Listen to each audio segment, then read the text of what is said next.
Hi అందరికీ నమస్తే. మీ కార్తిక్ నాయుడు ఉంగరాల పల్నాడు ప్రభ వేడరండి. ఒక మంచి వార్త అయితే మీ ముందుకొచ్చాను. ఆంధ్రప్రదేశ్ రాష్ట్రంలో అయితే సీఎం జగన్మోహన్ రెడ్డి అయితే రైతులకి ఒక మంచి అంటే రుణమాఫీ పథకాన్ని తీసుకొస్తున్నట్లయితే మనకైతే తెలుస్తుంది. సుమారుగా రూ. 1,00,000కైతే రుణమాఫీ ఆంధ్రప్రదేశ్‌లో చేయబోతున్నట్లుగైతే మనకు సమాచారం. నరసరావుపేట జిల్లాలో అయితే ఒక భారీ బహిరంగ సభ అయితే పెట్టబోతున్నారు. సిద్ధం అనే సభ. ఆ సభలోనే సీఎం జగన్మోహన్ రెడ్డి అయితే ఈ నిర్ణయాన్ని కూడా ప్రజల్లోనే మనకైతే తెలియజేస్తున్నట్లుగైతే తెలుస్తుంది. ఏది ఏమైనా రుణమాఫీ చేయడం వల్ల అయితే ఏందంటే ఆంధ్రప్రదేశ్‌లో అయితే 2 సార్లు తుఫాను రావడం జరిగింది. రైతులు చాలా వరకు నష్టపోయారు చాలామంది.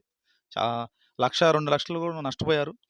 ఇప్పుడు మిర్చి గూడా పాపం ఏందంటే చీడలు అలానే చూసుకుంటే చాలా రకాలుగా ఏందంటే ఈ పంట అంతగా బాగోలేదు ఈ సంవత్సరం గూడా.